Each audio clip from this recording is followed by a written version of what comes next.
uzoyigcina impilo yami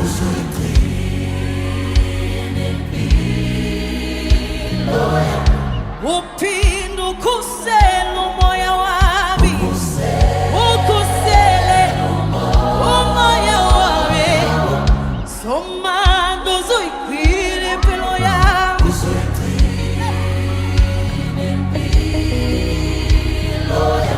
uphinde ukhusele umoya wami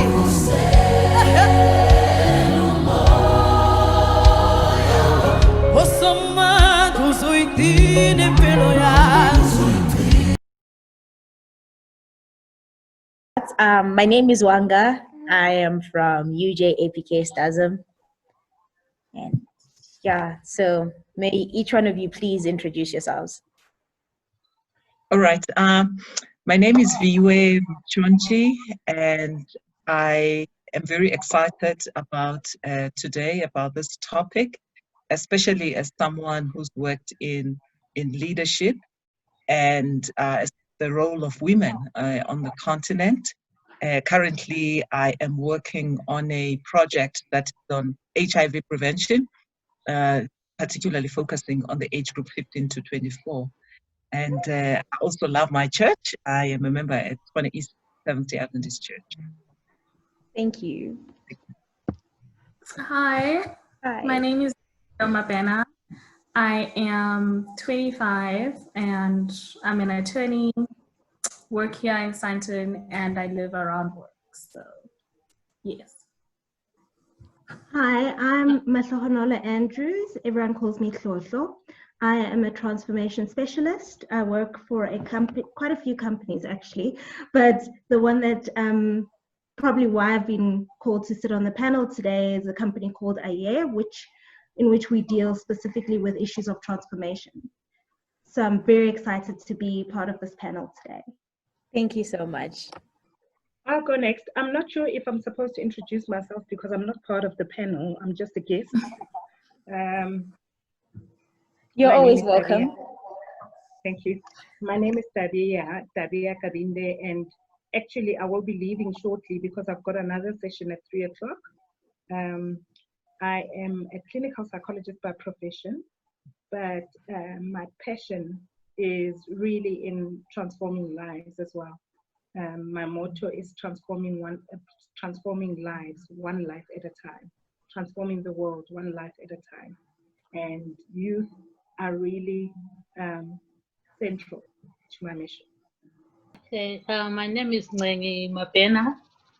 Nube, two surnames, that one. The other one is a nickname. Mapena is a nickname, and I'm Nube. Okay, I'm a teacher by profession, and I've got a passion for baking. I've got 2 children, Nomlayo and Bali. Thank you. Thank you. Thank you so much for being part of this, ladies. It's very rare for people to take time out of their busy days to help us, and I really, really appreciate it. So for our first question, for our first point of discussion is, this year's theme for Women's Day is generation equality. And what exactly does generation equality mean to each one of you? So from what I got from my opinion on generation equality, it is more of the generation that's aiming to have all people of all genders have equal opportunities. So everybody gets to have the same opportunities as the other despite their gender, but based on their abilities and whatever they're capable of doing. So I would just like to hear from you guys, what exactly does the generation equality mean to you? So I had a look at the theme and immediately I got like annoyed because I feel that it's 2020 and the theme on the back end of the theme, it says realizing women's rights. And in 2020, we're still having discussions about realizing women's rights. And a part of me was just burning to say, this is something that should have happened, or happened a long time ago, and we should be living that. We should be living that reality and enjoying the fruits thereof. So I feel that we've come far, but not far enough. Okay. Okay. So I'd like to agree with Soso as well as yourself to say that this is a generation where women are now empowered to be their full selves. So the definition of a woman is no longer confined to the kitchen and childbearing. So theoretically, women are now supposed to have the same rights as men. And I say theoretically because in practice, I think it's still very different. However, for me personally, I think that this realization of women's rights should be more of striving for equity as opposed to equality, which is what I think we've been doing, and I think that's where we've gotten it wrong so far. So I think that difference must be emphasized when it comes to men and women, and by that I mean that even though we're promoting fairness, right? Like equality promotes fairness, which is what we're saying we want to do. And that means treating everyone the same way. And that means treating men and women the same way. But equity is different in that you treat people differently depending on their needs or depending on their personal circumstances. So I think that the reason we're not getting to where we are, or this realization is not happening, is because we are striving more towards equality as opposed to equity. So for example, I think it would be, let's say in a school setting, and there's one elevator and there's staircases, and then you say that all students must use staircases and the teachers use elevators, escalator, whatever. And it sounds fair for everybody, for all the students use stairs, and yeah, until you have a disabled child who now can't use the stairs, it's not fair anymore. So that's where equity comes in. You treat people differently depending on the circumstances. So I think that realizing women's rights needs us to actually move towards a point of looking at equity as a way of getting to equality. Thank you.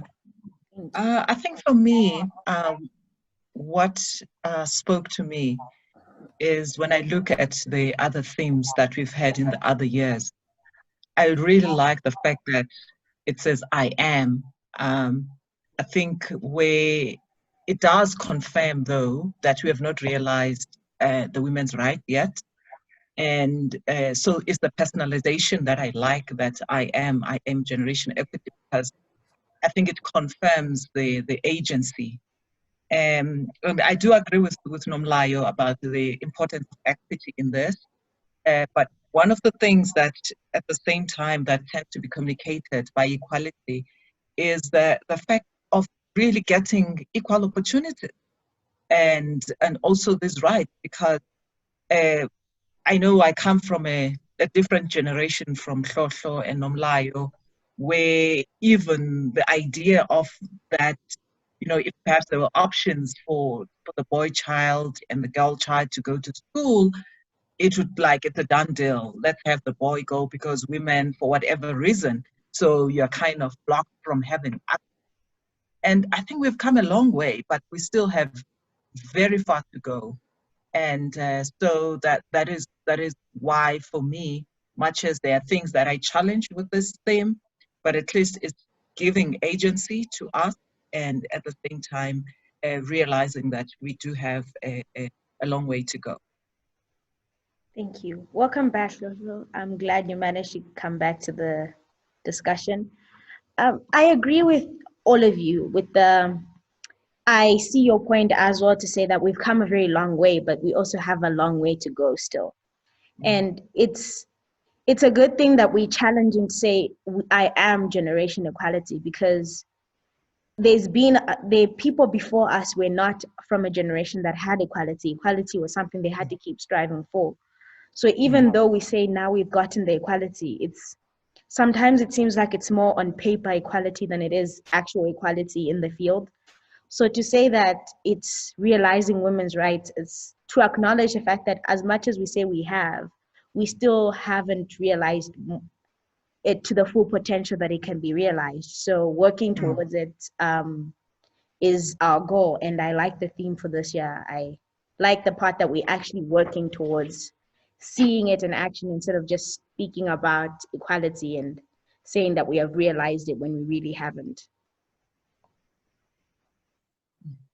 So with the equality of women, and so many things have been going on in the world, and there's been the challenge accepted trend on social media, and how women have been posting pictures of themselves in black and white, and it originated from the Turkish women being killed every day and having to them having to constantly see a picture of a woman in the newspaper in black and white, and how we all posting it in support. What's your opinion on this challenge accepted trend, and how we are fighting certain social battles through social media? So I think it's a good initiative. It's women supporting women, and there's this whole wave of support that's going around. But I personally have an issue with social media protesting. And in the question initially, you said that like we've become desensitized to all these things that are happening. And I think that has a bearing on how we protest now. So what social media has created is this system of like protest that comes in waves. So there's like a wave of outrage. So and it's a wave and it passes. So there's a trend on Twitter one day, 2 days, it's gone. So and it's no different when it comes to femicide. One woman is killed today, she's kidnapped, or whatever happens. There's this whole outrage for 2-3 days a week at most. It passes. Then we forget.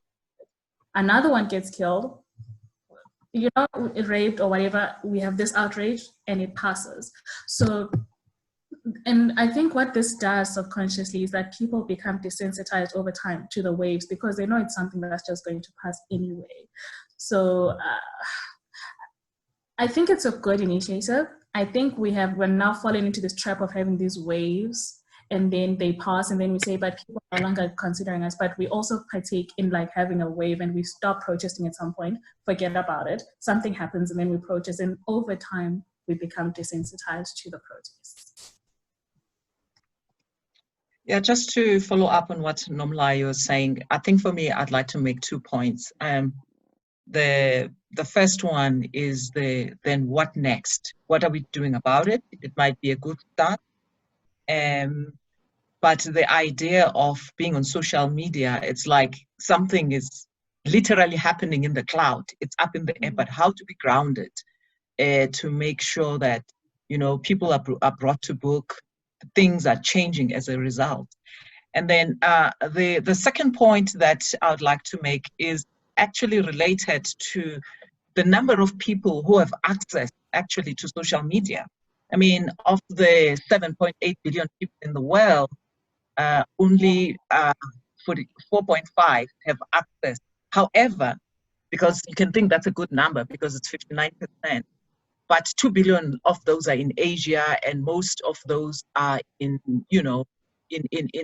Western Europe, and also people of the North. But if we're to come closer to home and using South Africa as an example on the continent, with the 57 million people, only 22 million are online, which is only about 38%. But even when you break that number down, you're going to find that it's a few people, and also thinking that this is both men and women.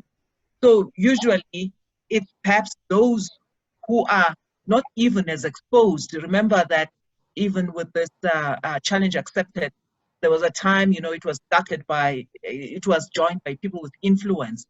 But to really where the rubber meets the road, the women who are always at risk of femicide and stuff like that, sometimes they are not the ones who are participating. So it's like we're talking about something that is out there that we have not really gone to the ground to address these issues. Thank you. That's a very valid point. And with all these points you guys have raised, and how it's a good initiative, but there's not much we've been doing about it. How best can we protest these things? How best can we bring the change instead of just posting on social media and just letting our pictures and say things? How can we reach to the people that are actually at risk and raise awareness so people are more aware of what's going on and we can help? Like what you said, it's all happening in the cloud. How do we ground it? How exactly can we bring it to the ground and work on it to make the world better? Yeah, I think as people, we only treat social injustice as an issue when we're affected by it. Okay, so that when we're unaffected, we only ride the wave of outrage for as long as the wave is going, and when the wave has died, then we also die along with it. And it's a very sad thing, because you only raise awareness when you're affected. And as Christians, we need to rise above that. We need to elevate ourselves above that, because if you look at how God dealt with social injustice in Israel, he ensured that the widows, the orphans were taken care of in the social structure of the time. So when he set up Israel, he set up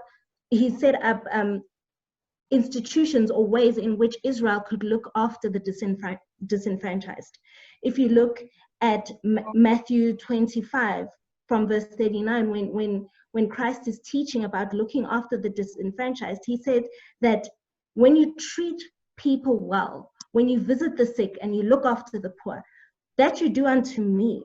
You know, that is how I want you, that's how you show my love. That is how you love me as well, by looking after each other. And it reminded me, this question reminded me of a poem or a quote from Martin Niemöller, and I'm just going to read it. It says, "First they came for the socialists, and I did not speak out because I was not a socialist. Then they came for the trade unionists, and I did not speak out because I was not a trade unionist. Then they came for the Jews, and I did not speak out because I was not a Jew.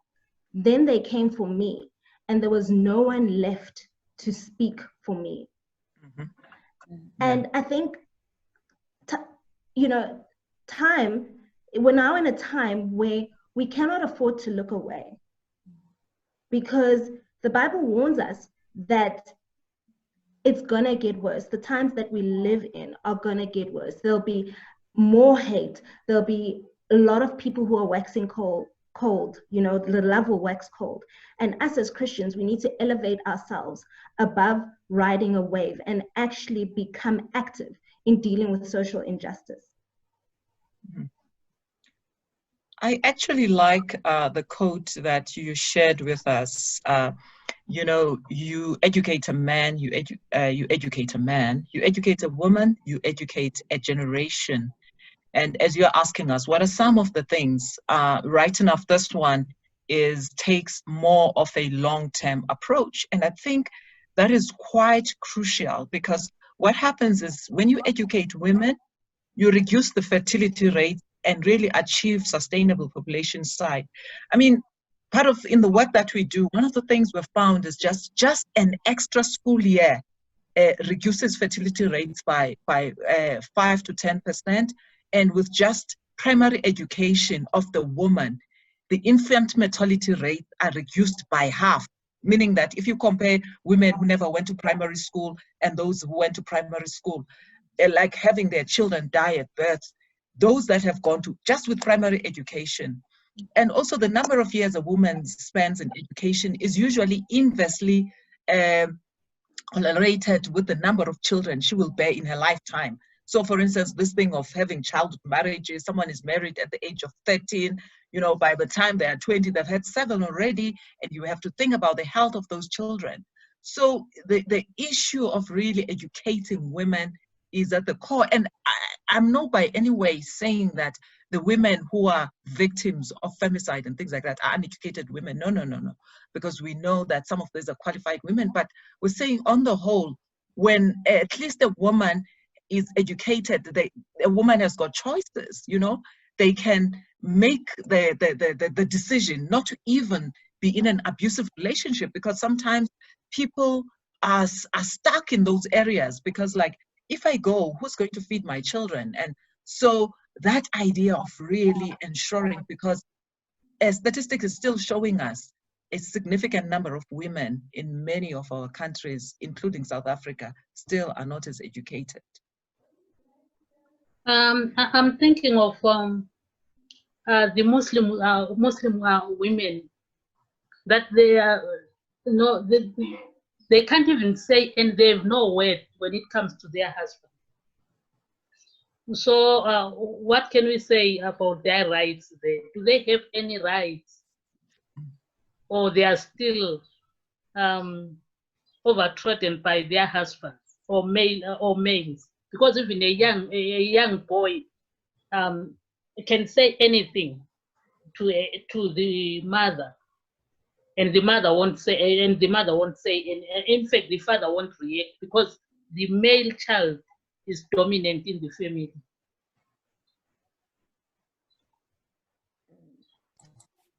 Just to respond to that, I think that I would like to agree with what Sisvira just said in answering your question, in that we need to actually educate women a lot more about where they are in life and what they're supposed to be striving for, and a lot of other things around it, because the influence that a mother has on the child is so much so that if I grow up and I see my mom going through these things and it's normal, in my head it becomes normalized for so long, so that then when I get into a relationship which is similar to that, it's also normal to me. Like if my husband hits me and my dad used to hit my mom, it's not different. It's normal now. So I think women have to understand the role that they play, be it in our own society, in other religious societies, or whatever the case is. And I think it takes a lot longer to unlearn things than to learn them.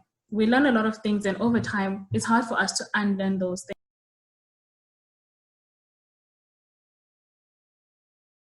But now I was saying I hate bridal showers because when you're there, they're always telling women how like marriage is hard and your duty is just to pray. Men will do all these strange things, just pray.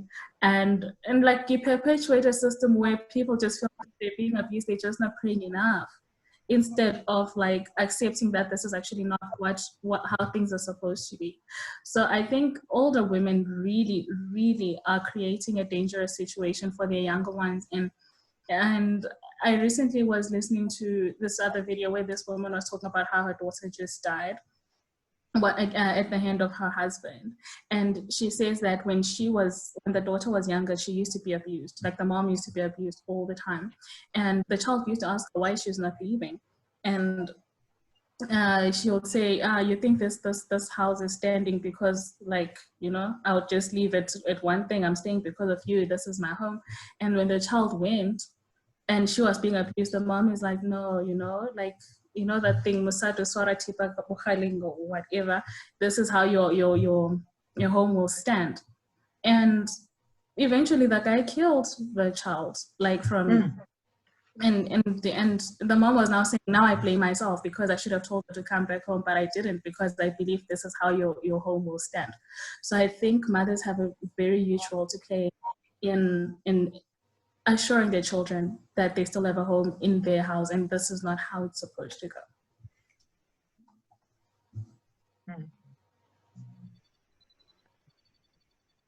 Thank you for that story. Wow, it's scary to think that these things they start early, because it's not something that just starts when you're already old and you're already in your marriage. It starts from when you're small and in your parents' house and you're conditioned to certain environments and you see certain things happening around you and you internalize those things, and then as you grow, those are the things that you become. So it's also strange that we use God to hide behind the troubles that we go through, when God really he's not a God of pain. He wants us to be happy, and he's a God of love and wants us to live in families where we are loved and safe, and he's protecting us, and we pray in those situations. But to say that you should pray when you're being abused so it can go away, sometimes it's not how it goes. And it dismisses, it says faith goes with works. So to say that we should just pray and stay where you are, it does not work, because we need to pray and also act so that God can help us through what we're going through. So I understand what you're saying with the bridal showers and what we're taught. So we need to have a change in the narrative and what we tell young women from our parents and from everybody around us. We need to change, and change needs to begin in the church as well, because as you said, it starts with prayer. Just pray, and we need to have the change within the church, so that when people go out, they know where to come back. You can go back to church and have the prayer. People pray with you through your troubles while you're working through them and leaving the places where you're not safe. You know, I look forward, and I know what I'm going to say is extremely radical, but I look forward to a day where when a woman is getting abused in the church, that the pastors themselves will take the abuser to a police station and open a case. I really do look forward to that day. I feel gone are the days of hiding our shame underneath the carpet. What will the church say? What people are dying at the hands of our brothers, our fathers, our uncles, and we're still concerned about the perception of what other people have to say. I personally feel that should we take a more firm stand against it, the perception of how people view the church will be much different. I feel that people will run to the church for safety. Agreed. So with the thought of how we can use the church as a refuge, and the church should be a place where we feel safe, and we can come and speak about what we're going through and have the church help us and shelter us. When that then goes with our third point of discussion, with the women in leadership roles in the church, and how it's more of, when you look at leadership roles for women in the church, it is roles concerning Yawm or your Adventist women. It's just things that have to do with women alone, and it's never really women in leadership roles that are encompassing the church as a whole, but it's just leadership amongst fellow women. What do you think about that? Do we need to have more women in other roles aside from roles that have to do with women and leading women alone? Do we need to have more female preachers or more female church directors and that kind of thing, instead of just Adventist women and that's it, that's the only leadership role we can have women in? I agree with you. We really need to see more women visible to begin with in the church. I know it's August now, so we're going to see many more preachers. And I feel very strongly that, when the Bible talks about the church, it talks about the church as the body of Christ with many parts. And you think that the skills are deposited and the gifts, because the Bible talks about the spiritual gifts that have been given to individuals for the edification of the church.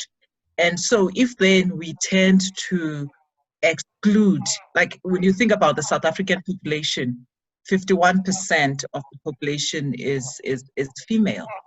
And so if we exclude, then if a church is a microcosm of society, if you exclude about 51% of the body, then it means that you are losing out on some insights, on some talents, on some of the beautiful things that God has deposited in them.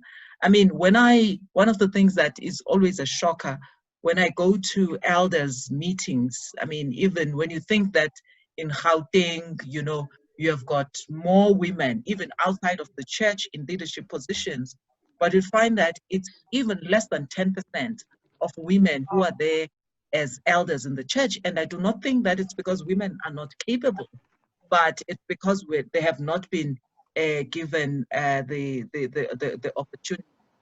Yes, women perhaps are good in the women's departments, but or also children in children's ministry. But there's some men who are excellent in leading out in children as well. So because then even that way we can lose out.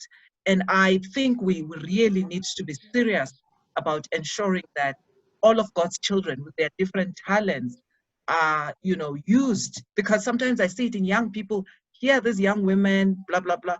But you look at the church is my age, is a little bit older and gray. And, we should be having all of this. Because sometimes you guys, you are the woke generation. There's certain things that you understand that you don't know. Yeah. Mother, you are 100% spot on. for me, I find that the church is a cross-section of the society in which it exists.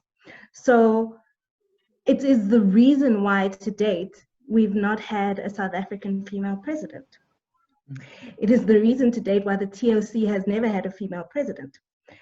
We live in a society that's inherently patriarchal, in which women are given positions according to what is deemed a feminine characteristic. So it's a shame from where I sit, because I feel that there are a lot of very powerful leaders who are able to be strong in leadership roles without shying away from being vulnerable. So if you look at, for example, a Jacinda Ardern, the New Zealand Prime Minister, she is an example of a woman who is extremely powerful and deeply respected in her leadership role. And yet, during her term, she's given birth to a child, she's run a household, and she's run the country, you know. And you look at the likes of the Michelle Obamas, the Queen Elizabeth, who has been the longest reigning English monarch, who, you know, has been strong in her leadership, but has also been a mother, cried at the death of Princess Diana. These are women who have shaped history. And what I find is that when women come out as strong leaders, they are often, their femininity is often reduced, and they are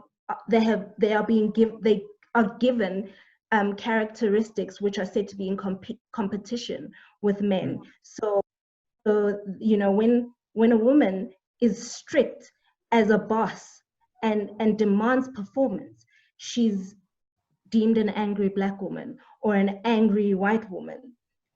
Whereas if it were a man who is displaying that kind of strength, he'd be applauded for his leadership stance, for sticking to his guns. Within the church context, the problem is that scripture is often twisted to suit this narrative, you know. So we're reminded that Peter said and Paul said about women. And what I find interesting is that a lot of those scriptures, when they're used, are taken out of context. So yes, the Bible is very clear about the role of a woman within a household, but it is clear about the role of the church. And like Mama Viewer was saying, if you look at the relationship between Christ and the church, Christ is the groom, the church is the bride. Therefore, the church as a whole, its heart, its mind, its legs, its tongue, which are everyone in the church, has a role to play. So therefore, it is viable and it is possible that a woman can be the strategic mind behind the church or the strategic leader behind the church. And this is backed up, if you look at the Proverbs 31 woman, which is often another narrative used, let's look at her properly. She's an entrepreneur. She's a negotiator. In her home, she gives every member of her family a task, okay? So she can delegate. She is a caregiver. She is a networker. She is financially savvy. Her husband is her cheerleader. Her husband is the one who says, this is my woman. And people are proud of this. They look at this gentleman, this husband, and they say, yo, you have got a good thing going because of the woman that she is. He doesn't diminish because of her success. In fact, it's the other way around. Because she is successful, he is more respected, you know. And I think we need to look properly at the gender roles within the church, because I feel that the gender role of husband is being brought into the church as the church norm. And that is not it. That is not how I interpret how God wanted us to operate as the body of Christ.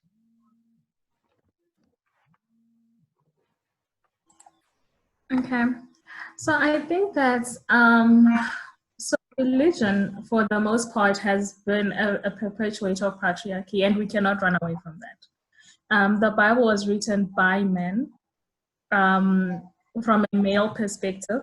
It was very much a very male-centric, thing going on there. But from it, we still see God's intentions, regardless of all of that. So we have, for example, Deborah was my favorite because she was a judge and she was like amazing. And she led the Israelites as a judge. She was powerful, and people try to diminish that, but it was really like an important role that she was playing within the Israelites community. But I think given that the Bible and other religions have perpetuated this patriarchy, we need to acknowledge the strides or the steps, let me not say strides, I think the steps, small ones, that we have taken so far. I think the church has taken some steps, previously it was unheard of, very little, but it's unheard of to have a female elder, very unheard of. People left the church, people left some churches when females were appointed as elders, it was hectic. It's becoming a bit more accepted. So I think we've made that tiny little step, and we need to acknowledge that. I think it was last year or the year before when the GC sat and they tried to discuss the issue of women's ordination. It's a step. It's now a topic that they can actually talk about. Before, that was not even a topic that was up for discussion. Like, women could never be ordained. So at least now it's a discussion, and the vote was actually quite close. So we're getting somewhere. So I think we do need to commend the church to an extent for the steps they have taken so far, but we still, like, it's a journey in the same way that, like, the actualization of women's rights is a journey that we're still striving towards. The church also has work to do. So yeah, I think we do need to look at what they've done and where we're going. And like Toto was saying, that the TOC has never had a female president. It can't. Until women can be ordained, then they can be pastors who can actually hold that kind of office. So we're taking strides towards that, and we need to push the church in that direction as well.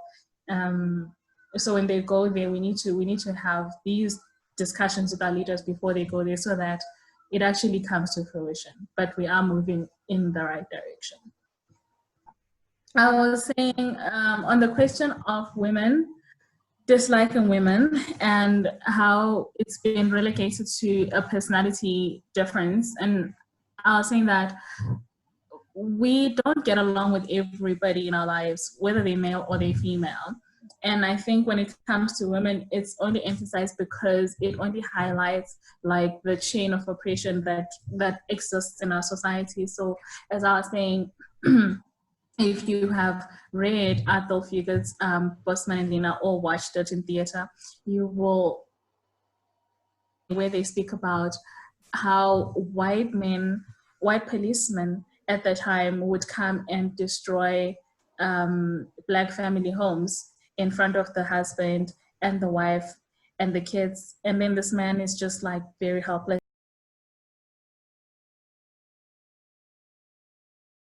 I'm going to record. Okay. So what happens is that then you start to oppress other people who are underneath you. So women who are in a bit more of a powerful position than other women tend to feel that little bit of power that they don't feel in any other circle. And then they exert it on other women. So I was saying that the way in which we can curb this is to move away from that and understand that all of us are suffering from the same struggles. All of us are victims of the same patriarchy. So instead of breaking each other down, we need to uplift each other and understand that as much as I'm feeling powerless, Soso is feeling as much powerless as I'm feeling as well. So I need to lift her up as opposed to bring her down, and also feeling that little bit of power at the time. And in any event, that would make us a lot more powerful than bringing someone down on any day. Yeah, 100% spot on, Layo. And just to add to that, there's a journalist, Bongani Bunga, who wrote on his Twitter page and said, patriarchy relies on women attacking each other. And I think that what we need to realize as women is that my strength may not necessarily be your strength, Layo, or Mama View's strength, and your strength may not necessarily be my strength. So we need to sit in those gaps and occupy the space together. So for example, where you're strong, I could possibly be weak. So you're filling in my gap. And where I'm weak, you could possibly be stronger. So you're filling in my gap and I'm filling in your gap, and we create a chain of very strong, supportive women in society. And by doing that, we can actually bring down some of the institutionalized patriarchy that exists around us. Yeah, yeah. Absolutely. And I think Christ's model, when you think about the biblical model I really love this analogy, and I have used it even at work. I mean, in my line of work, the idea of a body with many parts. When Paul talks about, I mean, if the whole head were or if the whole body were the eye, where would be the hearing? The fact that when you think about us, like the two of you ladies are saying, is that we come with different strengths and different abilities. So in the economy of God and creation, the idea of competing is actually quite silly, because I really, as you were saying, the strengths that Ngengi has, I don't have, and I've seen it. I've seen it in the work and in the church context. I mean, there are things that I really don't like to do, and the things that I love to do. And the fact that someone is going to sit with little illiterates, that's what I called, the little ones before they go to school. They can't read, but you need to teach them.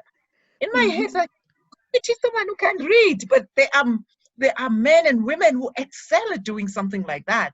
And then for me, I can do so if we were to really take time and not compete, but collaborate, would really do really amazing things just across the board, because then you find that we really complement each other and really bring out the best out of what has been given to us as a collective.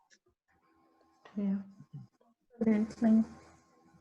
So question 5 was, how biblical is self-care and is it important? And what are the 2 things you always include in your self-care routine? Oh, I grappled with this question, hey? I must tell you. I had 2 areas where I was like, there's this perspective and this perspective. And this perspective was the strongest perspective, which is not a great perspective, if I must be honest. When I saw the question, when I initially read the question, it reminded me of Hollywood, where you've got a panel of actors and actresses, and you'll have the actor who's asked questions about the movie that they're in. And then the actress will be asked, did you wear underwear under that catsuit? And I'm like, so it almost felt like this question was directed at me because I am a woman. For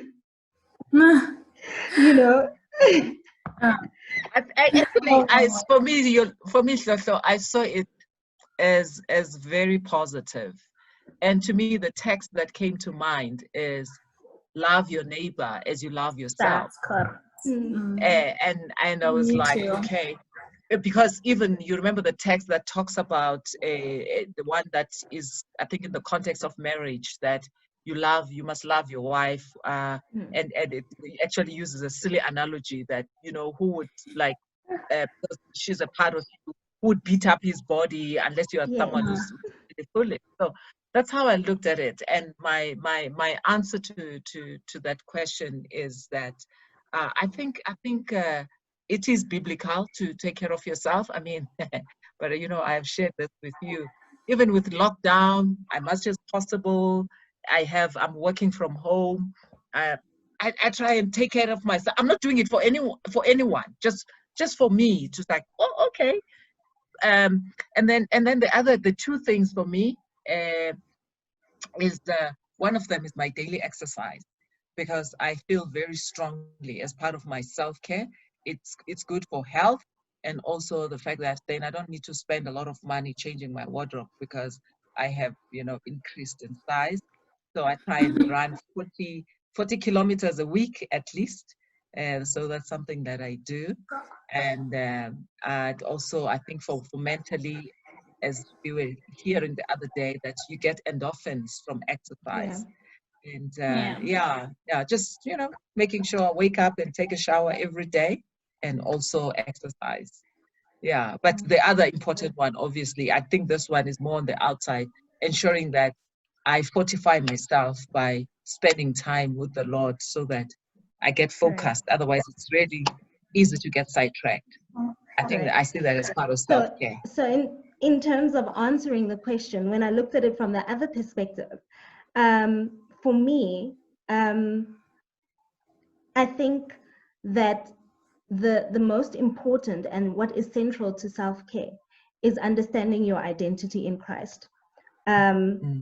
When you understand your identity in Christ, you realize that you've got a bigger responsibility in terms of self-care.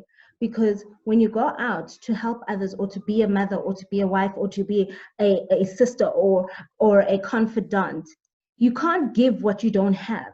You can't empty. You can't empty yourself out to other people when you're empty inside. And I think my most important and my staple in my routine of self-care is spending time in the Word of God. It's very important for me. And I think it's something that I should have done a lot more when I was younger, because then I would have realized that my body, I would only have fully understood that my body is God's temple when I spent more time with God. And by spending that time with God and understanding my identity in Christ, I've been able to realize that I am of a royal priesthood. I am the daughter of the Most High. And in being the daughter of the Most High, I've got to take care of this temple. I've got to make sure that this temple is clean. I've got to make sure that this temple is spiritually filled. I've got to make I've got to make sure that this temple is physically fulfilled. So I've got to eat well. I've got to, exercise to keep it healthy. I've got to make sure that this temple's mind is stimulated. So I need to read. I need to enrich it. I need to give it food, mentally. And then everything else on the outside comes later. In fact, for me, the outside becomes the least of my priorities. And it reminded me of a verse in 1 Peter, chapter 3, verse 4. It says, it's 1 Peter chapter 3, where it says, chapter 3, verse 3, it says, your beauty should not come from outward adornment, such as braided hair or gold jewelry, but from the inner disposition of your heart, the unfading beauty of a gentle and quiet spirit, which is precious in God's sight. And for me, it's important that I'm at the foot of the cross, being quiet and gentle, so that the Lord can pour himself into me, and then my beauty will be manifest to everyone else. That's true. And I would like to also agree with us. This viewer says that the Bible already says that you must love your neighbor as you love yourself. So it begins with loving yourself and understanding how to love yourself. And once you know how to do that, then you know how to love others. And when the Bible, for example, describes what love is in 1 Corinthians 13, it says, love is patient.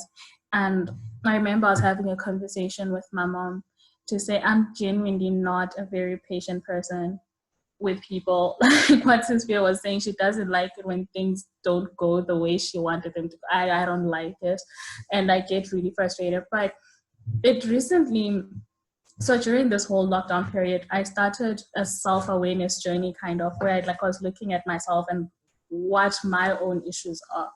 And this whole I'm hard on myself thing came up a lot, and it was worse when it came out from clients. I actually had a client call me, and he called me out of the blue, not work related, nothing. And he said, it's been 3 weeks into the lockdown, and knowing you, I think you're beating yourself up for things you can't change. And I realized, like, even clients are saying this because they just know it's like that. And I'm not patient with myself. And because of that, I'm not patient with the people around me. So if I start learning how to be like that for me, then I can be patient with the people around me and exert that same kind of patience and love that they also require. So I did think about that. And I think we also need to look at what Clotho was saying, that you can't pour from an empty cup, and you look at the aircraft rule. So if you have to put on your oxygen mask in a plane, you have to put yours on first, then help others to put theirs on. You don't start putting theirs on and then try to put yours after. So until we learn how to serve, to take care of ourselves, then we can actually serve other people in the way that we are called to serve. So in my self-care routine, I watch comedy. I love comedy. I think laughing is like the best medicine. So you'll find me by myself laughing out loud, and it helps me a lot. And I also, like my mom said, she likes to bake. I like to cook. I got that from her. So I like trying out new recipes. Like my phone just makes videos of my food now because I just like doing that. So that helps me. It soothes me. And that's my routine. Yeah. Mommy? Okay, I wish I had seen these questions before as I'm hearing people because I'm just hearing all the questions and tagging them there. Okay, that's why I'm quiet. Yeah. Okay, but what I would do, I don't know whether there's a typical support for that, for self-care, but as we have said that loving one another, I mean loving yourself and loving the neighbor, I think that is essential for our health, especially as we have learned this week. Like if you don't blame yourself always and taking out what is inside you, I think it helps a lot because you feel relieved, is it, in whatever situation that you are going through. Okay. So if you if you have emptied everything that is actually hurting you, I think it's part of a healing process in your body. So in that way, you are loving one another. In fact, in that way, you are loving yourself because you are keeping your body like you are making yourself to be in good health. Like, let me put it that way. And also, what are the routines that you can do? Like I usually bake, try some recipes, and I exercise early in the morning. Like I just feel like jumping, doing some exercises with my dog. That's what I always do, and I'll be kicking the ball and doing all that those exercises with my dog. So it relieves me from anything that is hurting me. So that's the routine that I always take. Thank you very much. Well, thank you very much. I think this was a good session that it gave us an opportunity to reflect on these things. And yeah, I think we're all praying and hoping for a better world where people, whether they be male or female, are able to do what God had intended them to do in this world. Because I think the worst thing that can happen is that others are holding us back, or we are holding others back from fulfilling their God-given purpose, in this life. Thank you so much for watching our discussion, and to the ladies that were part of the discussion panel. We really, really appreciate you for your amazing insight and your intellect and sharing these things from not only the worldly perspective, but also from the church's perspective. I hope whoever watches this gets a chance to grow as a woman within the church space, as well as in the society, because we were created for a bigger purpose, and God created us to achieve so many things, and nothing is there to hold us back. We need to stand firm in our beliefs and stand firm in who we are and our greatness. And I pray that every one of you reaches the greatness, and I pray that the church keeps taking steps towards making a better environment, not only for the women but for everybody, so that we can preach the gospel to the world at large and everybody can see God through our actions and how well we treat each other.